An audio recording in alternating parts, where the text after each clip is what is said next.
Perkembangan industri atau biasa disebut revolusi industri pada saat ini dibagi menjadi 4 tahap. Tahap pertama, revolusi industri 1.0. Revolusi industri ini dimulai pada pertengahan abad ke-18 atau sekitar tahun 1750 sampai 1850. Pada revolusi industri pertama ini ditemukan mekanisasi, mesin uap, dan mesin tenun mekanis bertenaga uap. Penggunaan mesin uap pun semakin berkembang di berbagai sektor industri, seperti pada sektor transportasi, pertanian, pertambangan, juga manufaktur. Lalu yang kedua ada revolusi industri 2.0. Revolusi industri ini dimulai pada awal abad 20 atau sekitar tahun 1850 sampai 1940. Pada era ini juga, produksi massal mulai dilakukan menggunakan jalur perakitan. Selain itu, pada revolusi industri yang kedua ini ditemukan pula energi listrik. Selanjutnya ada revolusi industri 3.0. Revolusi industri ini dimulai pada akhir abad 20. Revolusi ini ditandai dengan ditemukannya mesin otomasi, komputer, dan juga alat elektronik. Dan yang terakhir ada revolusi industri 4.0. Revolusi industri ini dimulai pada awal abad 21. Pada tahap revolusi ini, teknologi digital semakin berkembang. Pada era ini juga hadir cyber physical system, Internet of Things, serta jaringan yang menghubungkan perangkat-perangkat dengan jangkauan yang lebih luas.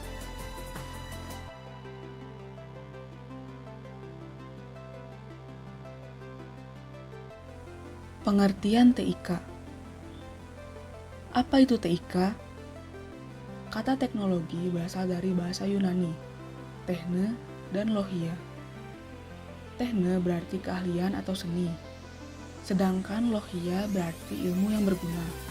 Juga dari kata texere, atau dalam bahasa Latin berarti mendirikan atau membangun. Jadi, teknologi adalah keseluruhan sarana untuk menyediakan barang-barang yang diperlukan bagi kelangsungan dan kenyamanan hidup manusia.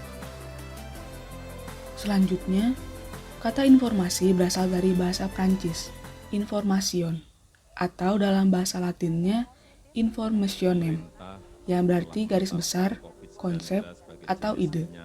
Di dalam informasi terdapat 3 prinsip. Yang pertama, information as process. Jadi, dengan adanya informasi baru yang terus bertambah, akan berpengaruh kepada ilmu pengetahuan seseorang. Yang kedua, information as knowledge. Berarti informasi berperan dalam penyebaran pengetahuan-pengetahuan terkini. Dan yang terakhir, information as thing. Berarti informasi bisa berbentuk fisik, seperti dokumen cetak, koran, dan lainnya, maupun berbentuk non-fisik, seperti verbal, data digital, dan sebagainya. Dan kata yang terakhir adalah komunikasi. Komunikasi berasal dari kata communicatio dalam bahasa Latin, yang berarti sama makna mengenai suatu hal. Komunikasi dapat berlangsung jika di antara orang-orang yang terlibat terdapat kesamaan makna mengenai suatu hal yang dikomunikasikan. Jadi, TIK merupakan gabungan dari 3 kata, yaitu teknologi, informasi, dan komunikasi, yang berarti segala kegiatan yang terkait dengan pemrosesan, manipulasi, pengelolaan, serta pemindahan informasi antar media.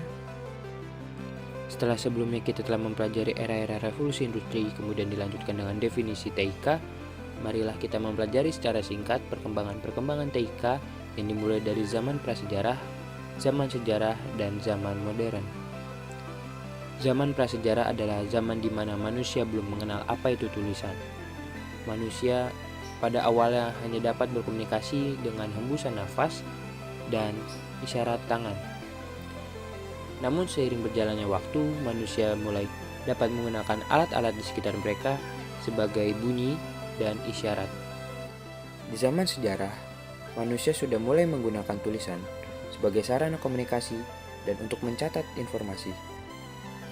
Pada sekitar tahun 3000 sebelum Masehi, bangsa Sumeria menggunakan simbol-simbol yang dibentuk dari piktograf sebagai alat komunikasi mereka.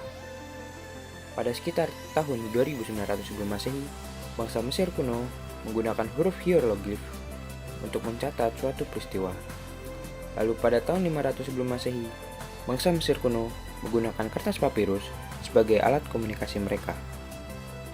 Pada tahun 105 Masehi, Sui Lun yang berasal dari China menciptakan kertas dari serat bambu. Penemuan ini merupakan awal dari sistem cap yang kita kenal sampai sekarang.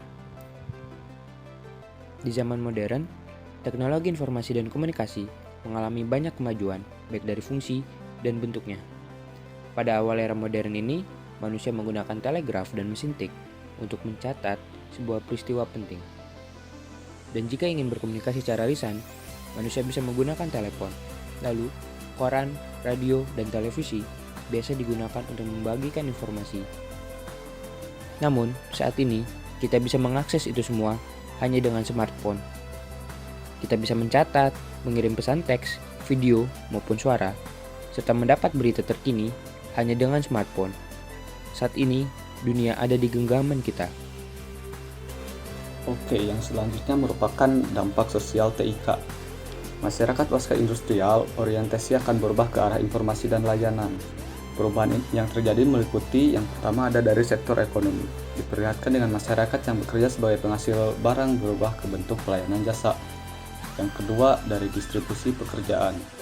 Munculnya kelas profesional dan kelas teknis seperti para ilmuwan, insinyur, teknisi, dan pekerjaan lain yang berperan sebagai jantung masyarakat post industri.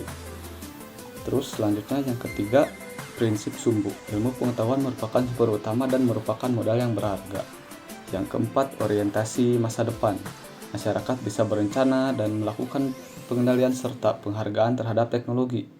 Dimensi ini berhubungan dengan metode atau cara untuk memperoleh pengetahuan. Dan yang kelima, pengambilan keputusan. Pengambilan keputusan dilakukan dengan berbasis teknologi. Pemusatan pengetahuan teoritis dianggap sebagai inovasi pembentuk kebijaksanaan bagi masyarakat. TIK sudah berperan dalam berbagai sektor kehidupan manusia. Dengan adanya teknologi informasi dan komunikasi, manusia dapat mengerjakan pekerjaannya dengan lebih efektif dan efisien. Akan tetapi, kita juga harus bijak dalam memakai teknologi yang sudah ada, karena selain menyimpan berbagai manfaat dalam penggunaannya, teknologi juga memiliki dampak negatif yang harus kita ketahui dan hindari. Mungkin cukup sekian yang dapat kami sampaikan, kurang lebihnya mohon maaf, dan atas segala kekurangannya mohon dimaklumi. Cukup sekian, terima kasih, see you next time. Jangan lupa like dan komen.